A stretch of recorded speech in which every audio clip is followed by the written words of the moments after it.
ئێمە دوو خوشکین. من تەمەنم 2 مانگ بوو بابم مرد و کە تەمەنم 4 ساڵ بوو دایکم هاوسەرگیری کردەوە. بەڵام بەبێ ڕازیبوونی ماڵی داپیرم من هیچم لەبیر نییە. بەڵام خوشکەکەم هەندێک شتی لەبیرە. دەڵێ پێش ئەوەی هاوسەرگیری بکاتەوە بە دزی ماڵی داپیرم واتە ماڵی خەسووی دەچوو بۆ بینینی ئەو پیاوە و ماڵی دایکی ئەو پیاوە. ماڵی داپیریشم پێیان جوان نەبوو بەهۆی ئەوەی ئەو بێوەژن بوو و بۆ عایلەشمان جوان نەبوو. دواتر بەبێ ڕەزامەندی ماڵی داپیرم شووی کردەوە. دایکم ئامادە بوو شوو بە پیاوێک بکە کە پێشتر 2 ژنی هەبوو، کە پێشتر 2 ژنی تەلاق دابوو. ڕۆیشت منداڵی ساوای ئەو پیاوەی بەخێو کرد کەچی ئامادە نەبوو بەسەر بڵندی ئێمە گەورە بکە. لە لای ماڵی داپیرم خانووی خۆی هەبوو، موچەی ئێمەشی هەبوو، درومانیشی دەزانی، دەیتوانی جوانترین ژیانمان هەبێ. بەڵام کە مێردی کردەوە ئێمەی لەگەڵ خۆی برد. خوشکم بیریەتی ئەو شەوە ئێمەی لە ژوورێک دانابوو بەبێ ڕایەخ بەبێ هیچ شتێک، تەنها 1 پارچە سەمونی پێدا بووین. ماڵی داپیریشم پێیان جوان نەبوو ئێمە لای زڕباوک گەورە بین. ئێمەیان لە دایکمان سەندەوە. بەهۆی ئەو هەڵس و کەوتە ناشرینانەی دایکم داپیرم قەدەغەی کرد دایکمان ببینین. دوای 10 ساڵ ڕێگەیدا دایکمان ببینین. بەڵام هەمان دایکە بێڕەحم و بێهەستەکەی جاران بوو. زۆر بە ناشیرنی باسی باوکمی دەکرد لە لای مێردی دووەمی. زۆر بوختان و کێشەی دروست کرد لە نێوان من و خوشکم. بەڕاستی مامۆستا من و خوشکم لە ڕق و دڵشکان بەرامبەر بە دایکمان هیچ هەستێکی ترمان نییە. ئێستا نێوانمان نییە لەگەڵ دایکمان، زۆر ئاسوودەترین. ئایا گونەهبار دەبین کە چیتر پەیوەندیمان نەبێ لەگەڵی؟ چونکە بەڕاستی ئێمە ئەوەمان دەوێ کە پەیوەندیمان نەبێ لەگەڵیدا. مامۆستا من هیچم بیر نایە. کەسانی دەوروبەرم هەر یەکە و قسەیەک دەکەن. نازانم چی بکەم بەڕاستی. ئەمە نامەکە بوو کە لەلایەن ئەو خوشکەوە لە ڕێی کەناڵی دیمەنەوە بۆ پرۆگرامی خۆشەویستی هاتبوو. وەکو خۆی بێزیاد و کەم بۆم خوێندنەوە. لە وەڵامی ئەو پرسیارەدا دەڵێم وەبیللهی تەوفیق. یەکەم، بەداخەوە بە خوێندنەوەی چیرۆکی ژیانت خوشکی من تووشی خەمباری بووم. چەندین جار نامەکەتم خوێندەوە، هەندێک جار دڵم پڕ دەبوو لە کاتێک بینی دوو کچ و دایک بگاتە ئەو ڕادەیە حەز بە بینینی یەکتر نەکەن. بەڵام بە هەر حاڵ سوپاسی متمانەت دەکەم. ومێدەوارم گوێم بۆ بگری و بە قسەشم بکەی وەکو مامۆستایەک، وەکو برایەک. ومێدەوارم ئێوەی بەڕێزیش بینەرانی پرۆگرامی خۆشەویستی لە کەناڵی دیمەن ئەم نامەیە و وەڵامی ئەم نامەیە لە لای خۆتانەوە بڵاو بکەنەوە. مەبەستم ئەوەیە کەسانی تریش لەوە ئەچێ ئەم مەینەتیان هەبێ و کەسانی تریش لە کۆمەڵگەی کوردیدا بەداخەوە لەوە ئەچێ چارەنووسیان وەکو ئەم کچانە و دایکیانی لێبێ. بۆیە مەبەستمان لە پرۆگرامی خۆشەویستی گێڕانەوەی خۆشەویستیە بۆ ناو دڵە شکاوەکان. ئەوە خاڵی یەکەم کە نامەکەمان خوێندەوە بە ئومێدی ئەوەم کە ئینشاءالله ئێمە دەرمانێک بخەینە سەر ئەم برینە و برینەکان نەکولێنینەوە.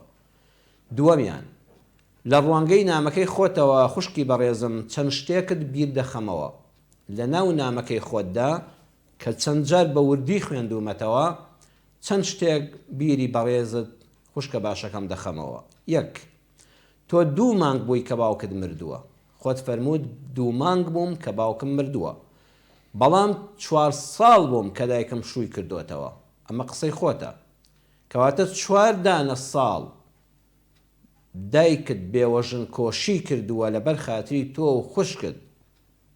حەیفە ئەمەد لەبەر چاو نەبێ. 4 دانە ساڵ دایکت تۆ و خوشکەکەتی بەخێو کردووە، بە بێوەژنی لەسەرتان دانیشتووە، تەنها ئەوەی ئێوە بێنهەز نەبن. ئەبێ ئەم خاڵە بە گەورە وەرگیرێ. لە کاتێکە بە پێی شەرع بۆی هەبوو دوای 4 مانگ و 10 ڕۆژ داکرد مافی هاوسەرگیری خۆی هەبوو. ئەمە قسەی قورئانە، ئەمە کەلامی ڕۆخوای ڕەب العالەمینە کە هیچ قسەیەک لە ئاستیدا هیچ نییە. پەروەردگار لە سوورەتی البەقەرە ئاەتی 234 دەفەرمێ والذين يتوفون منكم ويذرون أزواجا يتربصن بأنفسهن 4 أشهر و10. عدەی ئافرەتێک کە مێردەکەی مردبێ دیاری دەکا بە 4 مانگ و 10 شەو. 4 مانگ و 10 شەو، 4 مانگ و 10 ڕۆژ کاتێ ئافرەتێک مێردەکەی دەمرێ، ئەگە حەملی هەبێ دیار دەکەوێ و حەملەکەی دادنێ و لە دوای حەمل و پاکبوونەوە مافی شوکردنەوەی هەیە. ئەگەر حەملی نەبوو لە دوای ئەو 4 مانگ و 10 شەوە دەرکەوت کە ڕەحمی پاکە، دیسانەوە پاک دەبێتەوە و لە عیددە دەردەچێ و لە دوای ئەوە زۆر ئاسایی و سروشتیە شو بکاتەوە. دایکی تۆ نەک 4 مانگ و 10 شەو، نەک ساڵێک و 2 ساڵ، خوشکە باشەکەم بە قسەی خۆت دەفەرمووی 4 ساڵ لەسەر ئێمە دانیشت، کەواتە دەبێ ئەو خاڵی دایکت بە گەورە وەربگیرێ، نابێ هەروە لەبەر چاود نەبێ. 2 ئەڵێ دوای 4 ساڵ بەبێ ڕەزامەندی ماڵی داپیرم شووی کردەوە، دەیخۆ ئیزنی ئەوانی نایە بۆ شوکردنەوە. ئەوە فکری عەشایریە لەگەڵ ڕێزم بۆ وشەی عەشایر، بەڵام فکری ئیسلامەتی وانییە. ئێمە موسڵمانین پێشەوەی کۆمەلگایەکی عەشایر بین. دینەکەمان لەسەر و هەموو شتێکەوەیە، دینەکەمان لەسەر و هەموو دابوونەری تێکەوەیە. ڕێبازی پێغەمبەرەکەمان صلی الله عليه وسلم ڕۆشنایی دنیا و قیامەتمانە، لە پێش هەموو شتێکەوە دەبێ پابەندی ئەوە بین. ئەمجا ئەگەر عورفێک، ئەگەر دابوونەریتێکی نەتەوەیی، کۆمەلگایی، عەشیرەتی پەیوەست بوو، جوان بوو لە خزمەت ڕێبازەکەی پێغەمبەردا بوو صلی الله عليه وسلم، ئەوە دەستە سەر و سەرچاومان. بەڵام هەر شتێک پێچەوانەی ئیسلام بێ ئەبێ فڕی دەین. دەفەرمووی دوای 4 ساڵ دایکم بەبێ ئیزنی ماڵی داپیرم شووی کردەوە، لە کاتێکە هیچ پێویست نییە پرس بە ماڵی داپیرت بکە، حەقێکی ڕەوای خۆیەتی، حەقی ڕەوای خۆیەتی. ئەوە لە پێش ئیسلامدا بۆ کەسێ شووی بە کەسێ بکردایە، ئەگە بمردایە ئەبوو ئەمیش لەگەڵ یا بمرێ یان لەگەڵی بخانە قەبرەکەوە یان هەتا مافی ئەوەی نەبوو شوو بکاتەوە، ئەبوو هەردانیشێ. ئیسلام ئەمانەی دابر. کچی خۆم ئیمامی عومەر کاتێکە حەفسەی کچی بێوەژن کەوت، کچی خۆیەتی بمبورنەگە وشەیە بەکاربێرم ناچارم، تازە عورفی کۆمەلگا دەتوانم بڵێم بێ هاوژین کەوت، هاوژینەکەی لە دەستدا، هاوژینەکەی مرد. کە حەفسە بە بێ هاوسەری بە بێ هاوژینی یان بە کوردی خۆمان کە ئەو زاراوەیە دەسەڵاتی من نییە بەکاردێ بە بێوەژنی هاتەوە ماڵی باوکی، ئیمامی عومەر خەمی لێ خوارد، نەیفەرموو وەڵڵا عەیبە کچەکەم بێوەژن کەوت و خوا کەس خوازبێنی نەکا، خۆی منی ئیمامی عوسمانی کرد. فەرمووی عوسمان وەرە حەز دەکەم حەفسەی کچم لە تۆ مارە بکەمەوە. وتی من جارە بە تەمای ژنهێنان نیم. چوو بۆ لای ئیمامی ئەبوبەکر، ئیمامی ئەبوبەکر جوابی نەدایەوە. ئیمامی عومەر دڵگران بوو، دوو هاوڵی خۆی کچەکەی بڕێن واندووە، یعنی نەک پێشکەشکردن، ئافرەت پێشکەش ناکرێت لە ئیسلامدا، ئافرەت دیاری و بووکەڵە نییە، ئافرەتەکەی ڕانوان پێشنیاری بۆ کردن. وتی کچەکەم حەیفە بێ هاوسەر بمێنێتەوە، هێشتا گەنجە، وەچی لە ماڵی باوکیا دەبمێنێتەوە، بۆ لە ماڵی خەزووریا بمێنێتەوە. دەفەرمێت دواتر بۆی دەرکەوت پێغەمبەر صلی الله عليه وسلم خوازبێنی کرد. ئیمامی ئەبوبەکر و ئیمامی عوسمان ئەمەیان دەزانی لەبەر حرمەتی پێغەمبەر صلی الله عليه وسلم ئەوان ڕەتیان کردەوە، چونکە پێغەمبەری خوا صلی الله عليه وسلم لای ئەمان باسی کردبوو کە بەتەمایە حەفسەی کچی عومەر بخوازێ. کەواتە لە ئیسلامدا زۆر مافێکی ئاسایی خۆیەتی و پێویستی بە ماڵی داپیرن نییە. ئەنجا ئافرەت کاتێکە شوو دەکاتەوە، بەڕێزان تکاتان لێ دەکەم ئەم بابەتە زۆر بە وردی وەرگرن. واللهی ئەمە هیچ عیبەیەکی تێدا نییە، ئافرەتێکی گەنج و جوان با دوو کچی هەبێ، با دوو کوڕی هەبێ، با 4 منداڵی هەبێ، کاتێک کە پێویستی بە هاوسەرە چ عیبەیەکی تێدا هاوسەرگیری بکاتەوە. ئێمە بەرزترین یان سەحابەکانی پێغەمبەر صلی الله عليه وسلم بە بێگومان ئەوانە جیلی زێڕینی ئەم ئیسلامن، ئەوانن خوا بە دەقی ئاەت کە دەفەرمێ رضی الله عنهم ڕازیە خوا لێیان، بە دەقی ئاەتی قورئان پیاوان و ژنانی سەحابە هەمووی جێگایان بەهەشتە بە بێ خیلاف. کاتێ ئەسمای کچی عومەیس کە خێزانی جەعفەر بوو، دوای 10 ساڵ زیاتر لە ئاوارەی لە وڵاتی حەبەشە کە گەڕانەوە بۆ مەدینە، جەعفەر فەرماندەیی سوپایەکی کرد، لەوێ شەهید بوو. هەردوای ئەوەی مسافەیەکی کەمی پێچوو، ئیمامی ئەبوبەکر چۆ خوازبێنی ئەسما، کەسیش نەیگوت عیبە، کەس نەیگوت 10 ساڵ لە غوربەتە بۆ لەگەڵ مێردەکەیە. مێردەکەی ئامۆزای پێغەمبەر صلی الله عليه وسلم، منداڵی وردی هەبوو، منداڵی گەورەشی هەبوو. کۆمەڵگەی ئیسلامی زۆر بە ئاسایی وەریان کرد. شووی بە ئیمامی ئەبوبەکر کرد. چەند ساڵێکی کەمیش لەگەڵ ئیمامی ئەبوبەکر ژیا. ئیمامی ئەبوبەکریش وەفاتی کرد. شووی بە ئیمامی عەلی کردەوە. هیچ کەس لە مەدینەدا و لەناو سەحابەدا نەیان فەرموو وەڵڵاهی ئەسما ئەمە چییە؟ ئەمە مێردێک، ئەمە دوو مێرد دیسانەوە بەم تەمەنەوە شوو دەکەیەوە. زۆر پیرۆزبایی لێکرا. شووی بە ئیمامی عەلی کرد. ئیمامی عەلی شەهید بوو، کەواتە دوو شەهید، دوانیشیان خەلیفەن لەگەڵ ئیمامی ئەبوبەکرە. سێ شووی کرد.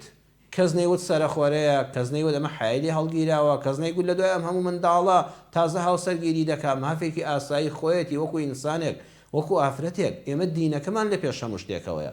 کەواتە خوشکە باشەکەم ئەوە مەکە بەگرەی لەدایکت کە بەبێ پرسی ماڵی داپیرت شووی کردوتەوە. زۆر ئاساییە خۆ کۆیلەی ئەوان نەبووە، ئەوە بووکیان بووە کە باوکی ڕەحمەتیشن نەماوە، مافێکی ئاسایی خۆیەتی شوو بکاتەوە. سێم ئەڵێ حەزی لە پیاوێک بووە، ئێخوا زینای لەگەڵ نەکردووە، شووی پێکردووە بە حەڵاڵی، یعنی حەزی لێ کردووە هەر سروشتی هاوسەرگیری وایە بێت دوو کەس دڵیان بەیەکەوە بێ. بەڵام ئەلحەمدوللا داکرد دەستی خیانەتی تێکەڵاو نەکردووە، بە شەریعەتی خوا لەو پیاوە مارە کراوە، بە شەرعی خوا لەو ماڵە چۆتە دەرەوە و چۆتە ماڵی ئەو پیاوە. چوارەم دڵی پیاوەکە دوو ژنی تەلاقدا بوو، وەکوی بە پیاوێکی خراپ باسی کەی کچی خۆم دڵی مناڵی ساوای هەبوو بە خێوی کردن دایکم، لەسەر ئێمەدانە نیش کە ئیمکانیەتی مادیمان باش بوو. سێ خاڵیش لەسەر ئەم قسانت باز دەکەم. ئەمانە هەموو نامەکەی خۆتە، من وڵامەکەت دەدەمەوە. یەک کە پیا و ژنی تەلاقدا مانای وانە نە پیاوەکە پیاوێکی خراپە، نەژنە تەلاق دراوەکە ئافرەتێکی خراپە. لەوە دەچێت بەخوا زۆر جار پیا و ژنێک کە لە یەک جیا دەبنەوە هەردووشیان زۆر کەسی باش بن، ئینسانی دیندار بن، ئینسانی بەڕەوش بن، ئینسانی بە حرمەت بن، بەڵام دوو تەبیعەتی بەیەکەوە نەگونجاون. ئەمە نەوعەکە، ئەمیش نەوعەکە کە لە یەک جیا دەبنەوە من و تۆ حەقمان چیە بە خراپیان بزانین. ئەوە تا لەگەڵ دوو ژنە ئەم پیاوە تەبیعەتی نەگونجاوە جیا بۆتەوە، بەڵام لەگەڵ دایکتەوە چەند ساڵە هاوسەرن بەیەکەوە، چاو لێ لەگەڵ دایکتا مرتاحە، کەواتە ئەم دوانە بۆ یەکتر دەبن. با ئەمە نەکەن بەلەکەیەک لەسەر دایکت کە شووی کردوێتەوە بە پیاوێکی خراپ، پیاوەکە خۆی قەبر و قیامەت و دنیای خۆی. ئەڵێ مناڵی ساوای هەبوو دایکم بە خێوی کردن. ئێوە ئەو پەڕی باشییە ئافرەتێک بتوانێت مناڵی ساوای دوو ئافرەتی تر بە خێو بکە لای خۆی، داخیان نەکە، نەیان کوژێ، لە ماڵ نەیان کاتە دەرەوە. ئەوەش سیفاتێکی باشەی دایکتە کە سەربەرزیشە بۆ ئێوە. سێم دڵی ئیمکانیەتی مادی هەبوو دایکم، خانوومان هەبوو لای ماڵی داپیرم، درومان و خەیاتی دەزانی، موچەی ئێمەی هەبوو، ئەی بۆ بە سەربەرزی لە سەرماندانەنیشت. خوشکە باشەکەم ئافرەت خۆ لە ماڵی بابیشی دایکت پێش ئەوەی لە ماڵی باوکی بێتە دەرەوشوو بە باوکت بکە، خۆ لەبەر خانوو نەبووە، خۆ لەبەر نان خواردن نەبووە، خۆ لەبەر پێخۆر نەبووە، خۆ لەبەر نوێن و جلو بەرگ نەبووە. ئافرەت پێویستی بە سوکنایە، ئەم سوکنایە لە لای هاوسەری ژیانی دەست دەکەوێت. تۆش ئێستا جەنابەت کچە باشەکەم بەیانی کە شوو دەکەی خۆ لەبەر جلوبەرێک، لەبەر خانوو، لەبەر پیاڵا و لەبەر پارەش و ناکەی. ئەمانەی ئێستاش لەوەچی لە ژیان تا زۆر مرتاحتربی لە لای مێردەکەت. بەڵام تۆ چۆن پێویستیت بە هاوسەرێکەیە، بە هاودەمێکەیە، بە هاوژینێکەیە، بە سەکەنێکەیە کە قورئان دەفەرمێتی تەسکونوا ئیلەیها، ئێدایکیشت هەمان پێویستی هەبووە. کەواتە مادیەکان نابنە پڕکەرەوەی پێداویستێت دەرونیەکان. دیسانەوە لەسەر ئەم خاڵەش دڵت لە دایکت نەڕەنجێ، مافێکی ڕەوای خۆی بووە و کارێکی بێشەرعی نەکردووە. ئەڵێ دوای گواسترایەوە، دوای ئەوەی کە گواسترایەوە من و خوشمی بردە لای ماڵی مێردی، بەڵام خوشکم دەڵێت سەمونێکی داینێ بێ ڕاخەر بووی نە ژوورەکەدا. جارێ هەر ئەوەی کە تۆ خوشکەکەتی بردۆ لەگەڵ خۆیدا ئەو کارێکی باشی کردووە، کەواتە دایکێکی بە سۆز بووە. نەیوت منداڵەکانم نایە بەدای پیرت بڵێ چۆنیان بەخێو دەکەی بە خێویان کە من شوم کردوێتەوە. و ئەو پیاوەش دەبێ بڵین پیاوێکی باش بۆ قبوڵی بۆ بەدایکت و توێتی منداڵەکانیش لەگەڵ خۆت بێنە. با ئێمە خوا ڕووی گەشی شتەکان ببینین، بابەت چاویلکەی ڕەشەوە سپیەکانیش بە ڕەش نەبینین. ئەو کاتە کە دەڵێ بردینی یان سەمونێکی داوینەیە، ئەوە لەو بڕوادام خوشکیشت ئەو کاتە تۆ لە تۆ گەورەتر بووە، فامی کردوێتەوە، پێی ناخۆش بووە، بە قسەی دەوروبە داکی شووی کردوێتەوە، لەوە چێ حقدێک لە دڵیا دروست بوو بێ. ئێستا کە دەیگێڕێتەوە ڕەنگە بەو شێوەیەش نەبوو بێ، ڕەنگە بەو شێوەیەش نەبوو بێ. هیچ ماڵێکی کوردەواری ئێمە زەحمەتە لە شەوی گواستنەوەی دایکەکەدا دوو منداڵی بچوو بکرێنە ژوورێکەوە بەبێ ڕایەخ و بەبێ بەتانی و بەلێتێ سەمون. ئەوە لەوە چێ خوشکەکەش لە داخە دەردڵی خۆیدا ئاوا بیژێڕێتەوە.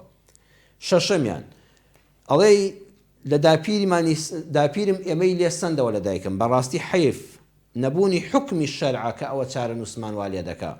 بە پێی شەرع مادام دایک دەتوانێت خزمەتتان بکا و دەیتوانی لای بن و باوکەکە عەزیەتی نەدەدان و بێحورمەتی پێ نەدەکردن بەداخەوە ئەوە یعنی شتێکی خراپ بووە. ئەنجا دڵی زڕباوەک لە ئیسلامدا کاتێ ئافرەتێک منداڵی هەیە مێردەکەی مردووە مێردەکەی تەلاقی داوە کچی هەیە شووی کردەوە بە پیاوێک دوای گواستنەوەی ئەمافرەتە دوای جیماع لەگەڵکردنی ئەم پیاوە لەگەڵ ئەمافرەتە بێوەژنە دەست بەجێ دوای گواستنەوە و چوونە لای کچەکەشی دەبێتە کچی هەتا ئەم کچەشی پێ ناشێ کەواتە ئەم زڕباوکەش وەکو باوک حکمی دەکرێت. ئێستا ئەو باوکە ئەو مێردی دووەمی دایکت قەت هەتایە دەستنوێژی لە ئێوە ناشکێ ئەبێ وەکو باوکێک بە حرمەتەوە تەماشای بکرێ مادەم خۆی پیاوێکی بێڕێزی لەگەڵ نەکردوون و بێ حرمەتی پێ نەکردوون بەداخەوە خۆزگەدا پیرت ئەوەی نەکردایە لەگەڵتاندا ئەڵەی دوای 10 ساڵ یەکترمان بینیەوە بەڵام دایکم بێڕەحم و سۆز بوو خوشکە باشەکەم ئەو 10 ساڵ دابڕانە ڕەحمی نەهێشتۆ لە نێوانتاندا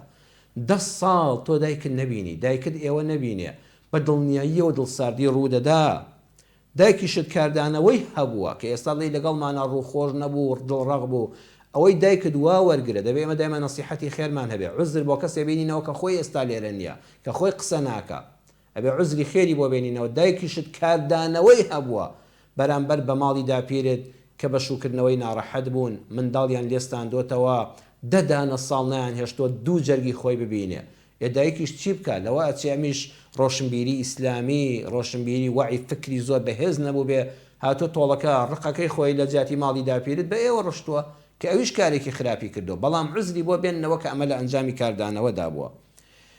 ئەڵێ لەگەڵی نەبی ناسوودەترین ئایا گونەهبار دەبین نا ئەوە دایکە بە قسەی ئەم برای خۆت بکە لەبەر خاتی خوا تەلەفۆن بۆ دایکت بکە لە جەژنانە سەردانی بکەن هەردووکتان خوشکەکەشت قەناعەت پێ بکە جار و بار هەدیەیەکیشی بۆ بکڕە هەرچیەک بێدایکە بڕواتان هەبێ هەتا خۆت شو نەکەی منداڵن نەبێ هەز بە دڵی دایکت ناکەی هیچ کەسێک لە ژن و لە پیاو لە کوڕ و لە کچ هاتێ هەز بەبوونی دایک و باوەک دەکا کە خۆی منداڵی هەبێت قەت بینی دایک و کچ بڕواتان هەبێت یەک ناچێکە کەوتە تنگانەوە ئێوە بەڵێ گونەهبار دەبن بەڵام شەرنی هەموو ڕۆژە بلایەک بن تەلەفۆن نامەیەکی دەنگی سەردانێکی جەژن دیاری کڕینێک بەڵام قسەی لێدا مەبڕن بە یەکجاری ئەو پەیوەندی قەتع مەکەن بەڵام کە دەڵێ بە یەکتر وا خۆشحاڵین کە یەکتر نەبینین نا خوا ئەمە پێخۆش نییە لەبەر خاتری خوایەوە لەبەر خاتری ئەوەی کە ئەوەی بەسەرتان هات بەسەر داکیشت هات بەسەر ئێوەش هات عرفێکی سەقەتی کۆمەڵگا بوو لادان بوو لە مەنهەجەکەی خوای پەروەردگار